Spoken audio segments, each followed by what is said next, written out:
Hello friends, welcome to my channel M R classes study. मेरा नाम रोहित गुप्ता है और आज हम एडवांस में एक नया टॉपिक लेकर आए हैं जिसका नाम है समांतर श्रेणी, या इंग्लिश में हम इसको बोल सकते हैं अरिथमेटिकल प्रोग्रेशन, और शॉर्ट में इसको एपी बोलते हैं। तो सबसे पहले बात करते हैं समांतर श्रेणी की डेफिनेशन पर कि उसकी परिभाषा क्या होती है। तो कोई भी श्रेणी समांतर श्रेणी जब होती है जब उस श्रेणी के पदों में, पद मतलब टर्म्स जो भी होती हैं उस श्रेणी में, पदों में समान वृद्धि या समान कमी हो। मतलब या तो समान रूप से वो इंक्रीज कर रहा हो या समान रूप से वो डिक्रीज कर रहा हो। अर्थात जो सारवंतर होता है ना, कॉमन डिफरेंस होता है, वो एक समान हो तो वह एक समांतर श्रेणी कहलाती है। जैसे मैं यहाँ पे एक समांतर श्रेणी लिख देता हूँ, उसका एक एग्जाम्पल लिख देता हूँ। जैसे मैंने यहाँ पे लिखा 3, 7, 11, 15, 19, 23 और इस प्रकार से ये चल रही है। तो अब हमें ये पहचानना है कि क्या ये एक समांतर श्रेणी है या नहीं है। तो मैंने आपको बताया समांतर श्रेणी की डेफिनेशन में कि जब भी कोई श्रेणी के जो पद होते हैं या तो वो समान रूप से इंक्रीज कर रहे हों या समान रूप से डिक्रीज कर रहे हों, तो वो सारी श्रेणी आपकी समांतर श्रेणी कहलाती है। तो इसमें पहली जो टर्म है, जो पहला पद है वो 3 है, दूसरा 7 है। तो हम इसमें देख रहे हैं 4 इसमें ऐड किया, फिर इन दोनों की बात करें तो इसमें भी 4 ऐड किया, फिर 11 और 15 की बात करें तो इसमें भी 4 ऐड किया, फिर 15 और 19 की बात करें तो इसमें भी 4 ऐड किया, फिर 19 और 23 की बात करें तो इसमें भी 4 ऐड किया, और इसी प्रकार ये एंड तक चलता रहेगा। तो हम बता सकते हैं कि इसमें समान रूप से इंक्रीज हुआ है 4 का, तो ये एक समांतर श्रेणी होगी। ठीक है। उसी प्रकार मान लीजिए मैं एक दूसरी श्रेणी ले लेता हूँ। जैसे मैंने लिया यहाँ पे 19, 17, 15, 13, 11, 9, 7 और ऐसे इस प्रकार से ये चल रही है। अब हमें पहचानना ये है कि क्या ये एक समांतर श्रेणी है या नहीं है।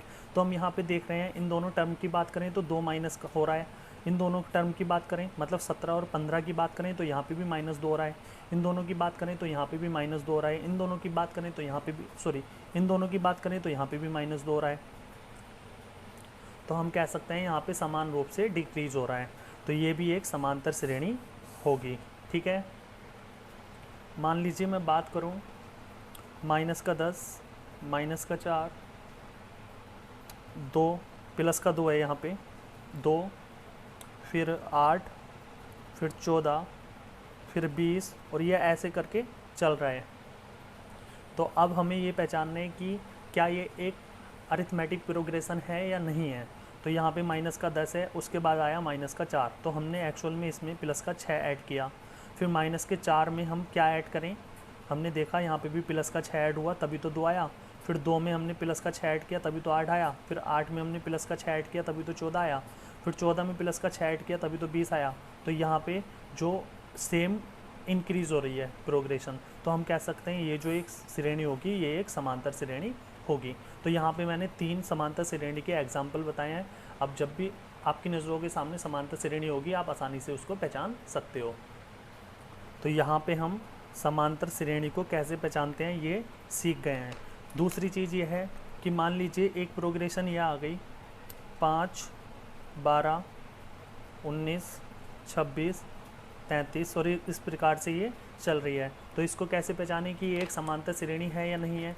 तो हम यहाँ पे डिफरेंस देख रहे हैं, इसमें हमने 7 ऐड किया तो 12 आया, 5 में 7 को ऐड किया तब 12 आया, 12 में 7 को ऐड किया तो 19 आया, 19 में 7 को ऐड किया तो 26 आया, 26 में 7 को ऐड किया तो 33 आया, और इसी प्रकार ये एंड सोन तक चल रही है। तो हम बता सकते हैं ये जो एक श्रेणी है ये एक समांतर श्रेणी है।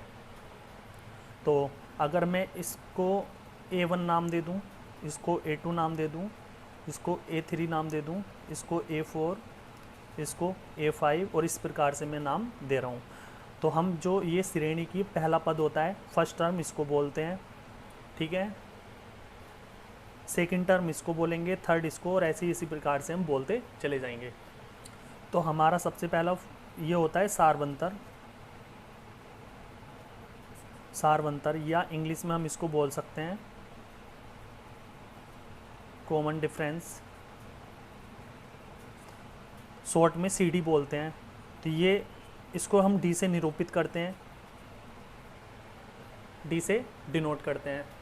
और इसकी वैल्यू निकाली कैसे जाती है, तो जो भी हमें श्रेणी दी जाती है उसमें क्या होता है ना कि जो सेकंड वाली टर्म होती है उसमें पहली वाली टर्म को घटा देते हैं, मतलब A2 माइनस A1 से हम निकाल सकते हैं। तो यहाँ पे 12 माइनस 5 करेंगे तो क्या आ जाएगा, 7 आ जाएगा। तो यहाँ पे सारवंतर इस श्रेणी का क्या आएगा, 7 आएगा। अगर ये A2 माइनस A1 से भी निकाल सकते हैं या A3 माइनस A2 से भी निकाल सकते हैं, ये सब बराबर होती हैं। A4 माइनस A3 से भी निकाल सकते हैं, A5 माइनस A4 से भी निकाल सकते हैं। कहने का मतलब यह है कि श्रेणी जो भी हमको दी होगी समांतर श्रेणी में, उसमें जो पहला वाला पद होता है वो हमें माइनस करना होता है दूसरे वाले पद से, मतलब बाद वाले पद से। बाद वाला पद ये है, पहला वाला पद ये है, तो हमें बाद वाले पद से माइनस करना होता है पहला वाला पद। तो इस प्रकार से हम सारवंतर निकाल सकते हैं। तो इस चैप्टर की जो छोटी सी 2 बेसिक चीज़ें थी वो मैंने आपको बता दी कि किसी भी श्रेणी को कैसे पहचाने कि वो समांतर श्रेणी में है या नहीं है। दूसरी चीज़, सारवंतर उस श्रेणी का कैसे निकालते हैं वो भी मैंने आपको बता दिया।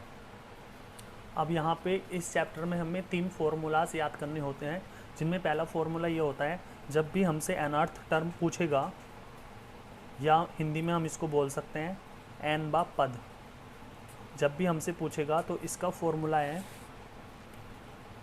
a plus n minus 1 into D. तो यहाँ पे मैं लिख देता हूँ, इसको हम Tn से डिनोट कर सकते हैं, nth टर्म को Tn से डिनोट कर सकते हैं। और फॉर्मूला है a प्लस का n माइनस का 1 इंटू डी। तो ये फॉर्मूला आपको याद रखना है, किसी भी श्रेणी का कोई भी पद निकालने के लिए ये फॉर्मूला यूज होता है। यहाँ पे a क्या है, तो a यहाँ पे है फर्स्ट टर्म, श्रेणी की फर्स्ट टर्म जो होती है, मतलब श्रेणी का पहला पद, ठीक है a। यहाँ पे d क्या है, तो d है सारवंतर, सार अंतर, कॉमन डिफरेंस। क्लियर है। सारवंतर का मतलब सार माने समान होता है, अंतर माने अंतर। तो समान अंतर आए, जिस श्रेणी में समान अंतर आ जाए उसको ही सारवंतर बोलते हैं। तो चलिए 1-2 क्वेश्चन इस फॉर्मूले पे करा के देख लेंगे। तो क्वेश्चन ये है कि हमें एक समांतर श्रेणी दे दी जिसमें पहला पद 5 है, 12, 19, 26, 33 और ऐसे करके एंड सोन तक जा रही है। अब मान लीजिए मैं इस श्रेणी में आपसे पूछूं कि बताइए पहला पद क्या है, तो आप बताओगे 5। दूसरा पद पूछूं तो आप बताओगे 12। पांचवा पद पूछूं तो आप बताओगे 33। अगर मैं नवा पद पूछूं तो आप क्या बताओगे। तो पहले डिटेल में करके देख लेते हैं कि नवा पद कौन सा आएगा। तो यहाँ पे हम देख रहे हैं पहला पद से दूसरा पद जो बना उसमें 7 जोड़ा, मतलब सारवंतर जो आ रहा है, डी की वैल्यू जो आ रही है, सार कॉमन डिफरेंस जो आ रहा है वो 7 आ रहा है, मतलब हर पद में 7 जोड़ के अगला पद बन रहा है। तो यहाँ पे 5 पद यहाँ पे हमें इस श्रेणी में दिए हैं। छठा पद क्या आएगा, तो इसमें भी 7 जोड़ दीजिए, कितना आ जाएगा, छठा पद आ जाएगा 40। सातवां पद क्या आ जाएगा, फिर 7 जोड़ दीजिए 47 आ जाएगा। अब 8वां पद क्या आएगा, तो 47 में 7 जोड़ दीजिए 54 हो जाएगा। नवा पद क्या आएगा, तो 54 में 7 जोड़ दीजिए 61 आ जाएगा। तो नवा पद हमारा क्या आया, 61 आया। तो हमारा आंसर क्या होगा, 61 होगा। अब मान लीजिए मैं इसी श्रेणी में आपसे 22वां पद पूछूं, तो आप इसको लिखने में बहुत टाइम वेस्ट कर दोगे। तो 22वां पद बताने के लिए आपको क्या करना है, ऐसे ही आपको साथ साथ जोड़ना है और फिर 22वां पद आप ऐसे बताओगे। लेकिन आपको ऐसे नहीं बताना, इसके लिए एक फॉर्मूला है जो मैंने आपको बताया, यहाँ पे मैं लिख के बता देता हूँ इसका कैसे यूज किया जाता है, इस फॉर्मूले का। तो इस श्रेणी में हमें यहाँ तक श्रेणी दी थी और इस श्रेणी में हमसे नवा पद पूछा था और हमने डिटेल में करके देखा तो हमारा आंसर 61 आया था। अब नवा पद पूछा है तो यहाँ पे n की वैल्यू क्या हो गई, 9 हो गई, क्योंकि 9वां पद पूछा है, n की वैल्यू 9 हो गई। अगर 22वां पद पूछता तो n की वैल्यू 22 होती। a की वैल्यू क्या है, तो a यहाँ पे पहला पद है, श्रेणी का पहला पद क्या है 5, तो a की वैल्यू आ जाएगी 5। d की वैल्यू क्या है, तो d होता है सारवंतर, कॉमन डिफरेंस, और कॉमन डिफरेंस क्या आ रहा है, तो 12 माइनस 5 बराबर 7, 19 माइनस 12 बराबर 7, 26 माइनस 19 बराबर 7, तो सारवंतर तो 7 ही आ रहा है। तो बस यहाँ पे अब हमें 9वां पद निकालना है। तो जहाँ जहाँ n है वहाँ 9 रखिए, जहाँ a है वहाँ पे 5 यहाँ पे n की वैल्यू 9 रखनी है और d की वैल्यू 7 रखनी है। ठीक है, इतनी बात समझ में आ रही है। तो 9वां पद क्या आएगा, 5 प्लस 9 में से 1 जाएगा 8, और 8 की गुणा 7 से करोगे तो क्या जाएगा, 7 अट्ठे 56, और 56 और 5 कितने होते हैं, 61। तो हम कह सकते हैं जो 9वां पद आया वो क्या आया, 61 आया। तो हम इसको ऐसे निकाल सकते हैं, ना कि हमें डिटेल में इस प्रकार से करना है। तो हम फॉर्मूले की मदद से हम कोई सा भी पद निकाल सकते हैं। अब मान लीजिए इसी क्वेश्चन में मुझसे 22वां पद पूछे, तो 22वां पद कैसे निकालेंगे। तो 22वां पद भी हमें ऐसे ही निकालना है। यहाँ पे मैं बता देता हूँ, इस श्रेणी में 22वां पद पूछ रहा है, तो जहाँ जहाँ n की वैल्यू 22 रखनी है, a की वैल्यू तो 5 ही है, इस फॉर्मूले में रखना है a की वैल्यू 5, यहाँ पे n की जगह 22 रखना है, 22 माइनस 1, d की वैल्यू यहाँ पे क्या है, 7। तो 22वां पद क्या आ जाएगा, तो आप कहोगे 5 प्लस 21 की गुणा 7 से करोगे तो आ जाएगा 147, और 147 और 5 होते हैं 152। तो हम कह सकते हैं जो 22वां पद होगा इस श्रेणी का वो 152 होगा। तो आपको अगर कोई समांतर श्रेणी दी गई है और आपसे कोई भी पद पूछ रहा है तो आप इस फॉर्मूले की मदद से आसानी से निकाल सकते हो। अब मान लीजिए आपको एक श्रेणी दी है 3, 6, 9, 12, 15, 18, और ये इस प्रकार से चल रही है। या मान लीजिए ये जो श्रेणी है इसमें सिर्फ 6 पद हैं, मतलब आगे तक नहीं जा रही, तो बस ये जो श्रेणी है सिर्फ 6 पदों की है। ठीक है, तो हम आराम से पहचान पा रहे हैं कि ये एक समांतर श्रेणी है, क्योंकि इनका जो डिफरेंस है वो 3 आ रहा है। ठीक है, तो श्रेणी की यानी कि जो हमको सीरीज़ दी गई होती है तो उसका जो अंतिम पद होता है, लास्ट टर्म होती है, उसका फॉर्मूला भी यही है, लास्ट टर्म, या हिंदी में हम बोल सकते हैं अंतिम पद बराबर a प्लस n माइनस 1 बराबर इंटू डी। ये भी एक फॉर्मूला है। अब आप कहोगे यहाँ पे फॉर्मूला तो सेम है, बस यहाँ पे tn था, तो हाँ tn को ही हम अंतिम पद बोलते हैं, tm को ही हम अंतिम पद बोलते हैं श्रेणी का। चलिए अब ये वाला जो हमारा फॉर्मूला है ये हम सेटिस्फाई करके देखते हैं क्या ये ठीक है या गलत है। तो इस श्रेणी पे हम देखेंगे तो अंतिम पद क्या है इसमें, तो आप कहोगे 18 है, 18 बराबर पहला पद क्या है, तो आप कहोगे 3 है। n की वैल्यू क्या है, n क्या है, यहाँ पे श्रेणी में कितने पद हैं, n की वैल्यू ये होती है, तो 1 2 3 4 5 6, तो 6 पद हैं, 6 माइनस 1। d की वैल्यू क्या है, तो d की वैल्यू है 3। क्लियर है इतनी बात, बराबर 3 प्लस 6 में से 1 गया 5, 5 दिया 15, तो 18 बराबर 18 आ गया। तो मैंने आपको बताया एक फ़ॉर्मूला ये भी होता है, जब भी हमको एक सीरीज़ दी गई होती है और उसमें काउंटिंग वाले टर्म्स होती हैं, पद होते हैं, निश्चित पद होते हैं, तो हम उसमें एक फ़ॉर्मूला ये भी लगा सकते हैं, उस श्रेणी का अंतिम पद जो होता है वो इस फॉर्मूले के बराबर होता है। और अंतिम पद को हम L से डिनोट कर देते हैं, तो L बराबर हम ये वाला फॉर्मूला लिख सकते हैं, ये वाला L को ही हम Tn बोलते हैं। तो ये हमारा एक फ़ॉर्मूला हो गया। ठीक है, n पद निकालो या अंतिम पद निकालो, यही एक फ़ॉर्मूला होता है। तो अब दूसरा फॉर्मूला क्या होता है, तो दूसरा फॉर्मूला ये होता है कि मान लीजिए कोई श्रेणी आपको दी है समांतर श्रेणी में 4, 8, 12, 16, 20 और इस प्रकार से ये चल रही है। तो कभी कभी समांतर श्रेणी में जो पद होते हैं, जो टर्म्स होती हैं, उनका योगफल पूछ लेता है। तो हम पहले डिटेल में अगर यहाँ तक ही इनका योगफल देखें तो कितना आ रहा है, 4 और 8 12, 12 और 12 24, 24 और 16 कितने होते हैं, 40 और 2 40 और 20 60। तो यहाँ पे 5 टर्म का जो योगफल आ रहा है डिटेल में कर रहे हैं तो कितना आ रहा है, 60 आ रहा है। लेकिन अगर इस श्रेणी में या समांतर श्रेणी में पदों के योगफल के फॉर्मूला की बात की जाए तो Sn बराबर होता है, मैं रेड इससे ग्रीन पेन से बता देता हूँ, इस केस से Sn बराबर होता है n/2, बड़ी ब्रैकेट में होता है 2a प्लस छोटी ब्रैकेट में होता है n-1 इंटू डी और ब्रैकेट क्लोज। तो ये एक फॉर्मूला, आपको दूसरा फॉर्मूला ये भी याद रखना है जब भी समांतर श्रेणी में पदों का योगफल पूछता है। हम इसको Sn से डिनोट कर देते हैं क्योंकि इसको हम इंग्लिश में लिखते हैं सम ऑफ n टर्म्स, तो सम का हमने s उठा लेते हैं। तो चलिए हम देखते हैं, हमने डिटेल में इन 5 टर्म को जोड़ के देखा था तो कितना आया था, 60 आया था। अब यहाँ पे हम देखेंगे कि 60 ही आ रहा है क्या इस फॉर्मूला से। तो देखते हैं एस एन बराबर, एन की वैल्यू यहाँ पे क्या है, 1 2 3 4 5, तो यहाँ पे एन की वैल्यू है 5। मतलब वो कह रहा है कि जो 5 टर्म है उनका योगफल क्या आएगा। तो यहाँ पे 5/2, 2 ए की वैल्यू यहाँ पे क्या है, तो यहाँ पे ए की वैल्यू है 4, प्लस एन की वैल्यू क्या है, तो एन की वैल्यू यहाँ पे 5 माइनस 1, और डी की वैल्यू क्या है, तो डिफरेंस देखिए भाई, डिफरेंस कितना आ रहा है, तो डिफरेंस आ रहा है 4 का, और ब्रैकेट क्लोज।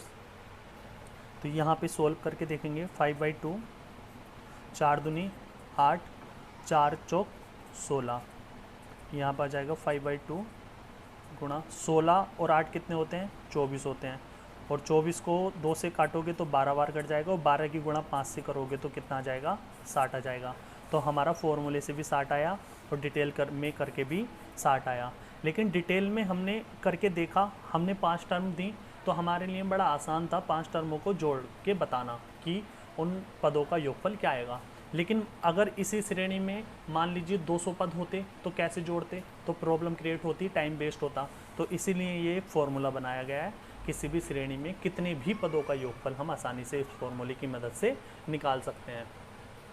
दूसरी चीज़ क्या है, तो दूसरी चीज़ ये है, मान लीजिए मैं इस फॉर्मूला जो दिया है मुझको, अगर मैं इसको सिंप्लीफाई करूँ थोड़ा सा और, तो एस एन बराबर क्या है, यहाँ पे मैं बता देता हूँ, 2a + n-1 इंटू डी, ये फॉर्मूला है।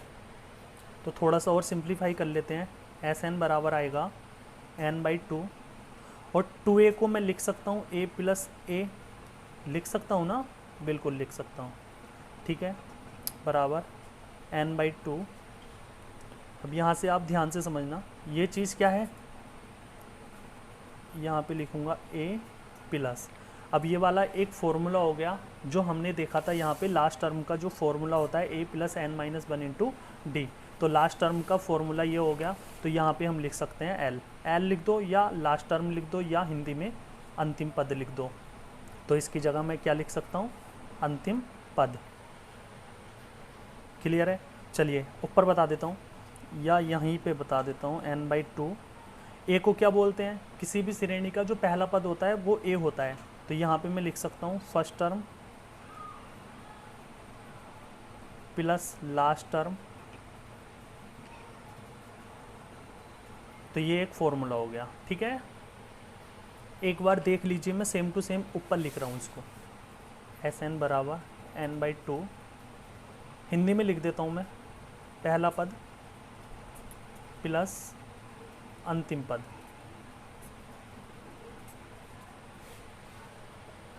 तो समांतर श्रेणी में n पदों का योगफल हम इस फॉर्मूले से भी निकाल सकते हैं, लेकिन कंडीशन ये होनी चाहिए कि उस श्रेणी का हमें अंतिम पद पता हो। जैसे मैंने यहाँ पे इस वाले फॉर्मूला से निकाल के देखा, इन 5 टर्म का योगफल तो 60 आया, ठीक है। अब इसमें पहली टर्म क्या है, 4, दिखाई दे रहा है ना, हाँ ठीक है। इसमें पहली टर्म क्या है, 4, अंतिम टर्म क्या है, 20। तो हम इसको लिख सकते हैं, पहली टर्म में 4, अंतिम टर्म क्या है, अंतिम पद क्या है, 20, और n की वैल्यू क्या है, तो 1 2 3 4 5, 5 पद हैं, तो 5/2। तो आ जाएगा यहाँ पे 5/2, और 20 और 4 24, 24 को काटोगे 2 से 12, और 12 पंजे 60। तो हम इस फॉर्मूलाज की मदद से भी इसको कम टाइम में कितनी भी पदों का योगफल निकाल सकते हैं। तो मैंने इस चैप्टर में आपको एक फॉर्मूला ये बताया, जब भी हमें किसी समांतर श्रेणी का कोई भी पद हमसे पूछेगा तो उसके लिए एक फॉर्मूला है, जो कि n पद पूछेगा तो भी ये फॉर्मूला है, और अंतिम पद दिया है तो भी ये एक फॉर्मूला है। उसके बाद मैंने बताया कि समांतर श्रेणी में पदों का योगफल पूछेगा तो उसके लिए ये एक फॉर्मूला है। अगर उस समांतर श्रेणी में अंतिम पद दिया है तो हम इस फॉर्मूले की मदद से n पदों का योगफल आसानी से निकाल सकते हैं। अब इस चैप्टर का लास्ट एक फॉर्मूला और बचा है, मैं उसको इतनी जगह में और बता देता हूँ, फिर आप आसानी से इस चैप्टर के कोई भी क्वेश्चन को आसानी से कर सकते हो।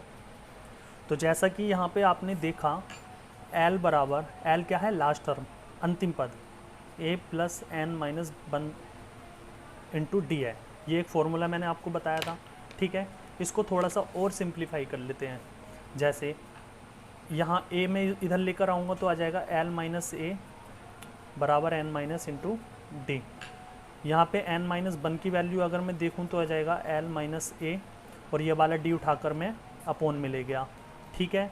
उसके बाद अगर मैं यहाँ पे एन की वैल्यू देखूँ तो आ जाएगा एल माइनस ए अपॉन डी प्लस का वन। ये वाला जो माइनस का वन है इधर आके प्लस का वन हो गया। तो हमारा एक फॉर्मूला ये भी है, इसको भी याद रखना है। चलिए मैं नेक्स्ट पेज पे बता देता हूँ सेम टू सेम इस वाले फॉर्मूले को उतार के। यहाँ पे n बराबर एल माइनस ए अपॉन डी प्लस का वन, ठीक है। या n बराबर अगर मैं हिंदी में लिखूं तो आएगा अंतिम पद। भाई l क्या है यहाँ पे लास्ट टर्म, हिंदी में अंतिम पद, माइनस a क्या है किसी भी श्रेणी का पहला पद फर्स्ट टर्म, माइनस पहला पद, अपॉन d क्या है सारवंतर कॉमन डिफरेंस, और प्लस का क्या है वन। तो हिंदी में ये मैंने यहाँ पे लिख दिया। इस चैप्टर का तीसरा फॉर्मूला ये है, आपको ये भी याद रखना है। चलिए एक दो क्वेश्चन इस फॉर्मूले पे बता देते हैं कि इसका यूज कैसे किया जाता है। तो इस फॉर्मूले का यूज किसी भी श्रेणी में, किसी भी समांतर श्रेणी में कितने पद हैं ये ज्ञात करने के लिए इस वाले फॉर्मूले का यूज किया जाता है। चलिए मान लीजिए मैंने आपको यहाँ पे एक श्रेणी दे दी 2, 4, 6, 8, 10, 12, 14, 16, 18, 20 ऐसे करके मैंने एक श्रेणी आपको दे दी। तो श्रेणी मैंने बड़ी आसान दी और थोड़ी सी मैंने उसमें पद लिए, टर्म्स ली, लेकिन फिर भी छोटे क्वेश्चन पे अच्छा से समझ में आ जाता है फॉर्मूला। अब यहाँ पे मान लीजिए मेरा क्वेश्चन ये है कि बताइए इस श्रेणी में कितने पद हैं। तो अगर मैं डिटेल में काउंट करूँ तो 1, 2, 3, 4, 5, 6, 7, 8, 9, 10 पद हैं। लेकिन इस फॉर्मूले की मदद से करूं तो n बराबर अंतिम पद क्या है 20 माइनस पहला पद क्या है 2 अपॉन सारवंतर क्या है, तो सारवंतर हर किसी के बीच में क्या डिफरेंस है 2 प्लस का 1 बराबर 20 में से 2 गया 18 बटे 2 प्लस 1। 18 को 2 से डिवाइड करोगे आ जाएगा 9 प्लस का 1 चल ही रहा है बराबर 10। तो यहाँ पे हम n बराबर कितनी वैल्यू आ गई 10 आ गई। तो किसी भी श्रेणी में हम पदों की संख्या को आसानी से इस फॉर्मूले की मदद से बता सकते हैं। और ये फॉर्मूला आपको याद करना ही पड़ेगा, क्योंकि ये फॉर्मूला इसी चैप्टर में हेल्पफुल नहीं है, बल्कि कई चैप्टर ऐसे हैं जो इस फॉर्मूले की मदद से बहुत आसान बन जाते हैं। तो इस चैप्टर का तीसरा फॉर्मूला ये भी याद करना पड़ेगा। तो चलिए जैसा आप स्क्रीन पे पहला क्वेश्चन देख पा रहे हो, एक क्वेश्चन बता देता हूँ। हालांकि वीडियो बहुत बड़ी बन गई है, लेकिन फिर भी चलिए मैं एक क्वेश्चन आपको बता देता हूँ। तो स्क्रीन पे क्वेश्चन लिखा है कि हमें एक सीरीज़ दी है 5, 12, 19, 26 और लास्ट में दिया है T10, मतलब 10 पद हैं इस श्रेणी में। और हमसे पहला क्वेश्चन पूछा है कि 10वां पद जो होगा वो क्या होगा, और दूसरा क्वेश्चन पूछा है कि इन 10 पदों का योगफल क्या होगा। तो इस श्रेणी में 10 पद हैं। तो सबसे पहले हमें ये देखना है क्या ये श्रेणी समांतर श्रेणी है या नहीं है। तो हम देख रहे हैं इसमें 7 का डिफरेंस आ रहा है, इसमें भी 7 का, इसमें भी 7 का, और इसी प्रकार 7 का डिफरेंस आ रहा है। मतलब सारवंतर जो है डी की वैल्यू जो है वो आ गई 7। ए की वैल्यू क्या आ गई, पहला पद है तो पहले पद की वैल्यू आ गई 5, ठीक है। और समांतर श्रेणी है ये। और हमसे 10वां पद पूछा है, उसने पूछा है ना पहले क्वेश्चन में T10, तो T10 का मतलब मैंने आपको बताया ना n पद कैसे निकालते हैं। तो 10वां पद पूछ रहा है, तो 10वां पद पूछ रहा है तो उसके लिए मैंने आपको एक फॉर्मूला बताया था ये वाला, किसी भी श्रेणी का कोई भी पद ज्ञात करने के लिए। अब यहाँ पे a की वैल्यू क्या है, तो आप कहोगे 5 है। n क्या है 10 है, तो 10 माइनस 1 इंटू डी की वैल्यू क्या है, तो 7 है। तो यहाँ पे हम बताएंगे 5 प्लस 10 में से 1 गया 9, 9 सत्ते 63, 63 और 5 68।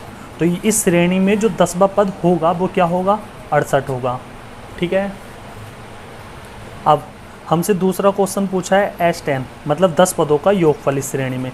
तो हमने उसके लिए आपको 2 फॉर्मूले बताए, एक तो बताया था ये, क्लियर है, और दूसरा बताया था हमने एक ये वाला A प्लस L, जहाँ पे A क्या है पहला पद और L क्या है अंतिम पद। तो हम क्या करेंगे, इस फॉर्मूले की मदद से देखेंगे कि 10 पदों का योगफल क्या आया, क्योंकि हमने अंतिम पद देखा, 10वां पद देखा तो क्या आया था, 68 आया था। तो यहाँ पे हम देखेंगे n की वैल्यू क्या है, 10 पद है ना श्रेणी में, a की वैल्यू क्या है, a की वैल्यू है 5 प्लस इस श्रेणी में 10 पद हैं और 10वां पद क्या आया था, 68। तो हम कह सकते हैं इस श्रेणी का अंतिम पद क्या है, तो आप कहोगे 68। क्लियर है इतनी बात। 10 को 2 से डिवाइड करोगे आ जाएगा 5 गुणा 5 और 68 में अगर 5 जोड़ोगे तो कितना आ जाएगा, तो आप कहोगे 73 आ जाएगा। 73 की गुणा 5 से करोगे तो कितना आ जाएगा, 5 तिया 15, 7 पंजे 35 और 1 36। तो इन 10 पदों का योगफल कितना आ जाएगा, 365। ठीक है, तो चलिए, thank you so much class, okay bye, take care.